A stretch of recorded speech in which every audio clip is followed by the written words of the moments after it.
Delivery चालान या ई way bill में छोटी सी गलती और गाड़ी रोड साइड पर खड़ी। आज के वीडियो में हम बात करेंगे जीएसटी एक्ट के सेक्शन 129 की, यानी गुड्स डिटेंशन और पेनल्टी रूल। वीडियो के अंत तक आपको क्लियर हो जाएगा कि पेनल्टी कितनी लगती है, कब लगती है और कैसे अवॉइड करें। देखिए, सेक्शन 129 सीजीएसटी एक्ट अप्लाई होता है जब गुड्स ट्रांसपोर्ट में जीएसटी रूल के अगेंस्ट पाए जाते हैं, चाहे इनवॉइस मिसमैचिंग हो, डिलीवरी चालान गलत हो या ई वे बिल में मिसमैचेस हो। ऑफिसर गुड्स और व्हीकल दोनों डिटेन या सीज कर सकता है। सेक्शन 129 ट्रिगर कब होता है? सबसे पहले समझते हैं कि सेक्शन 129 कब लगता है। जब गुड्स के साथ प्रॉपर टैक्स इनवॉइस नहीं होता है, गलत या इनकम्प्लीट डिलीवरी चालान होता है, ई वे बिल में एक्सपायर्ड या मिसमैच ई वे बिल जो होते हैं, क्वांटिटी वैल्यूज़ या व्हीकल नंबर मैच नहीं करता है। इन केसेस में ऑफिसर गुड्स को रोक सकते हैं और पेनल्टी डिमांड कर सकते हैं। अब आता है सबसे इम्पोर्टेंट पार्ट, जो कि है पेनल्टी कितनी लगेगी। देखिए, जब गुड्स का ऑनर जो है वो सामने आता है, उस केस में सेक्शन 129 सबसेक्शन 1 क्लॉज ए के according penalty 200% of tax payable on such goods. अगर गुड्स एग्जेम्प्टेड है तो फिर 2% ऑफ वैल्यू जो रहेगा वो, या 25,000, दोनों में से जो कम हो वो। याद रखें, इन केसेस में सिर्फ पेनल्टी पे होती है, टैक्स अलग से नहीं। और दूसरा केस जहाँ पे ऑनर सामने नहीं आता, उस केस में सेक्शन 129 सबसेक्शन 1 क्लॉज बी के अकॉर्डिंग पेनल्टी जो होता है इन दोनों में से जो हायर हो वो लगता है। 50% ऑफ वैल्यू ऑफ गुड्स या 200% ऑफ टैक्स पेएबल, इन दोनों में से हायर जो होता है वो लगता है।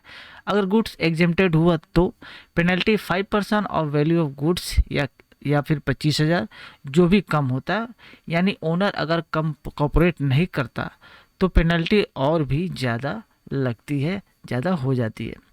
अब यहाँ देखिए, इमीडिएट अगर रिलीज चाहिए, उस केस में तुरंत पेमेंट नहीं कर सकते हैं, तो उस केस में ऑप्शन ये रहता है कि आप सेक्शन 129 सबसेक्शन 1 क्लॉज सी के अंडर में आप पेनल्टी अमाउंट के बराबर सिक्योरिटी देकर गुड्स और व्हीकल प्रोविजनली रिलीज करवा सकते हैं।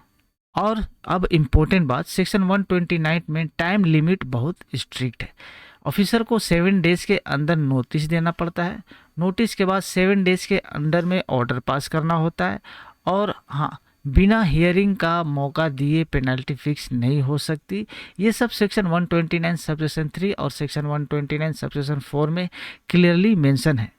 अब कॉन्फिस्केशन रिस्क इसमें क्या होता है? अब सबसे जो इम्पोर्टेंट और डेंजरस पार्ट जो है ये भी है, अगर आप 15 डेज के अंदर में पेनल्टी पे नहीं करते हैं, केस सेक्शन 130 कॉन्फिस्केशन में चला जाता है। मतलब गुड्स और व्हीकल कॉन्फिस्केट भी हो सकते हैं। अब चलिए इस चीज़ को प्रैक्टिकल एग्जांपल से एक बार समझते हैं। मान लीजिए गुड्स का टैक्स अमाउंट जो है वो 50,000 है, ओनर सामने आ गया तो पेनल्टी उस केस में 200% ऑफ टैक्स हो जाएगा। और यानी कि 1 लाख का जो है 1 लाख पेनल्टी हो जाएगा, 50,000 का जो है उसका डबल 1 लाख पेनल्टी। सिर्फ एक डॉक्यूमेंट मिस्टेक के लिए ये आपको 200% का पेनल्टी लगेगा। अब इस सेक्शन को अवॉइड कैसे करें? सेक्शन 129 से बचने का सिर्फ एक तरीका है, perfect documentation. Correct tax invoice या डिलीवरी चालान दे, वैलिड ई वे बिल बनाए, उसके बेसिस पे प्रॉपर HSN उसका डिस्क्रिप्शन डाले, वैल्यू और क्वांटिटी प्रॉपर डाले, व्हीकल नंबर मैचिंग होना चाहिए डॉक्यूमेंट के बेस पे जिस पे आप बना रहे हैं ई वे बिल। एक छोटी सी चेकिंग लाखों की पेनल्टी को बचा सकती है। तो सेक्शन 129 सीजीएसटी एक्ट का सबसे स्ट्रिक्ट प्रोविज़न है। यहाँ गलती का मतलब सिर्फ नोटिस नहीं, हेवी पेनल्टी और हेवी कैश का आउटफ्लो भी है। इसलिए गुड्स डिस्पैच करने से पहले डॉक्यूमेंट डबल चेक करना बिल्कुल ही ना भूलें। आई होप आपको ये सारी बातें अच्छी तरह समझ में आ गई होगी।